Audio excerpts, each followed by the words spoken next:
Well, the time has come for the return of our big hero, Eric Esch. After the first part of Butterbean's knockouts in boxing, many of our viewers wanted more and asked for a second part. So make yourself comfortable, turn up the volume, and try not to blink. Because it's time for Eric to defeat all those who wanted to make it to the top, but they had to go through the boss, the king of 4 rounds, Butterbean.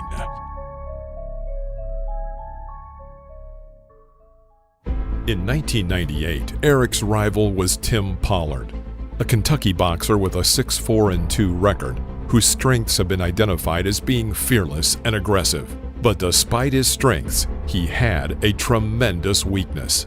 Tim had a glass jaw. He was definitely an appropriate opponent for Butterbean, and Tim's chances of getting knocked out during the battle were very high.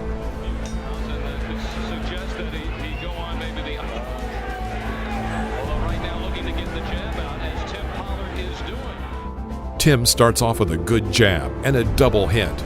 He had a very effective jab, which prevented Eric from closing the distance.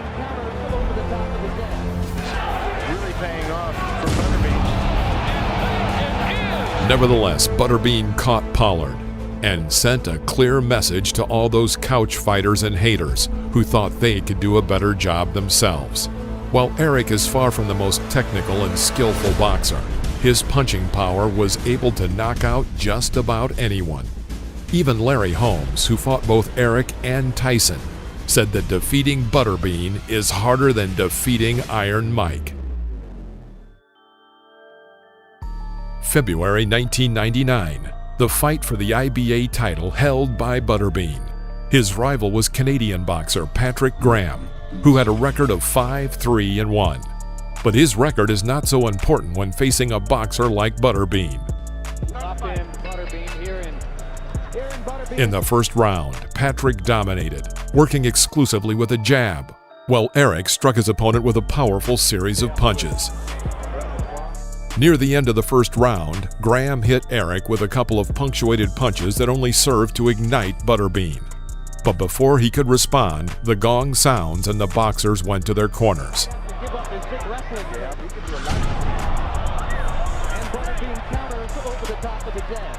At the beginning of the second round, Graham is already chatting and pushing to attack. But Butterbean knocks him down, from which he recovers and continues the fight.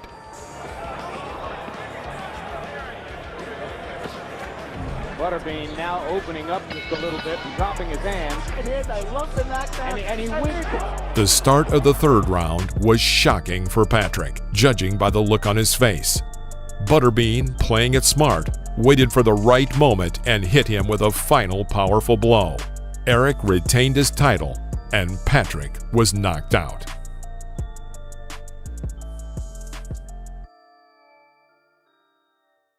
In July 1996, 1 month after his fight against Peter McNeely, Eric traveled to Mexico for a match with Tim Burgoon.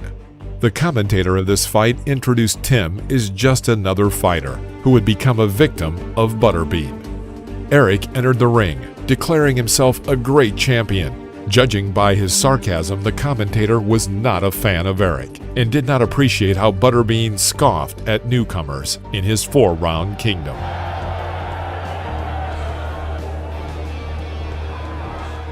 The battle began, with Eric playing to the audience by mimicking a bullfight, with Tim Burgoon in the role of the bull. Butterbean inflicted a series of blows that reflected his clear confidence and his feeling that he is the king of the ring.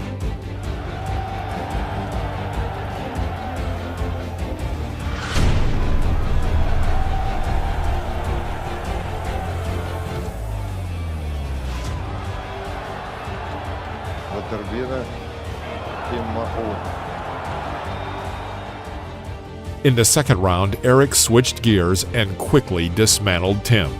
The quick end to the battle somewhat upset the local audience, who were hoping for a more competitive fight, but instead saw a rout.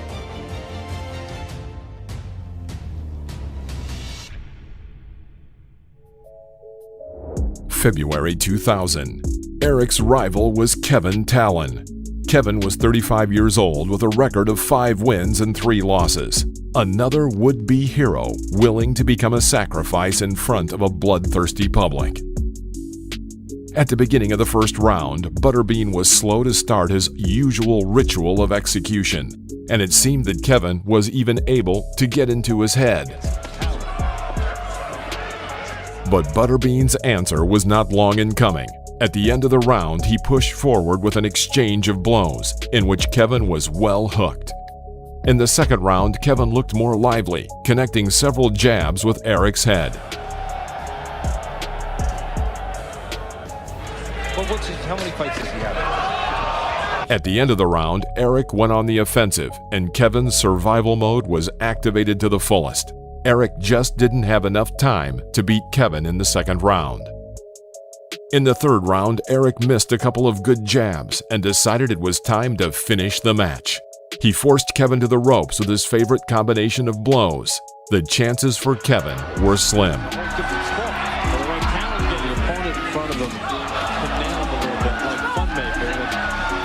In the end, it was another victory for Butterbean.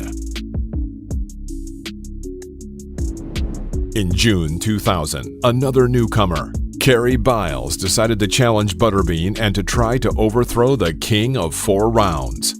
Kerry only had a couple of high-profile fights, while Butterbean had already won 57 victories and lost only once. Everything indicated another rout. That figure all by himself. At the beginning of the match, despite Kerry's lack of skills, it was clear he was not afraid of his opponent. And unlike other rivals, Eric behaved quite boldly and aggressively, although somewhat unorthodox in his movements around the ring. The end of the first round was quite difficult for Kerry, as Butterbean brought down all of his power on him, but he managed to stay on his feet and extend the fight into the next round.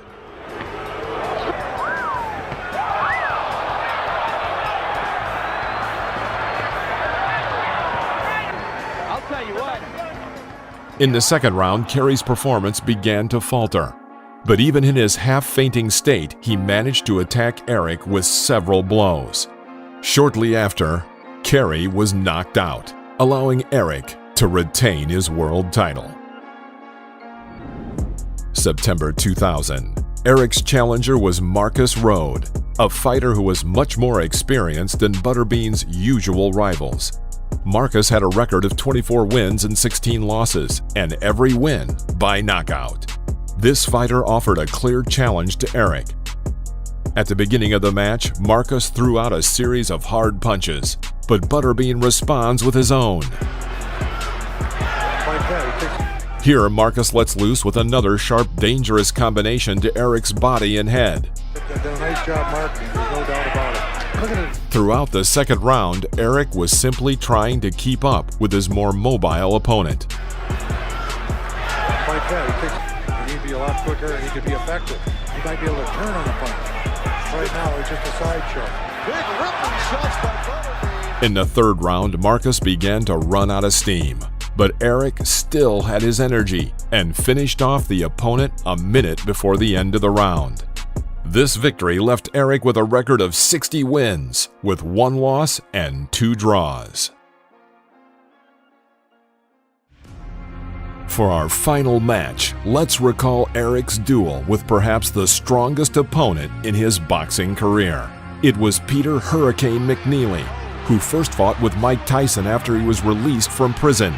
McNeely had lost to Tyson by disqualification due to the fact that members of his team jumped into the ring during the fight and refused to be removed. Tyson's and McNeely's legendary stare-down before this match will remain a common element of boxing highlight reels for years to come. Before the fight with Eric, McNeely's record was 45-4, and most of his fights ended by knockout. So for Butterbean, this was a real test.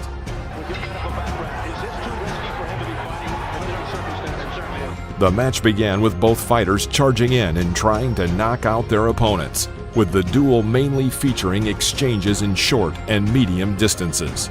After a hot start, the pace calmed down a bit, but the fans were chanting for Butterbean, and Eric chased McNeely. You hear the chants in unison. He missed with powerful punches by Butterbean, and McNeely ready to go, and that's it.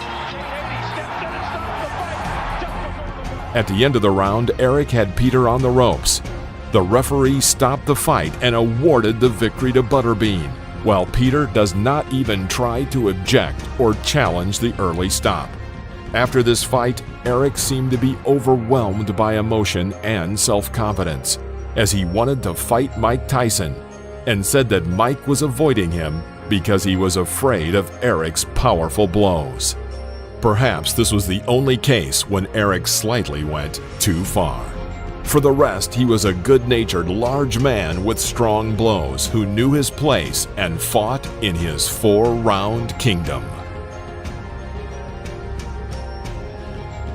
If you like this video, press the like button. And don't forget to subscribe so you won't miss our future videos featuring Butterbean. See you next time.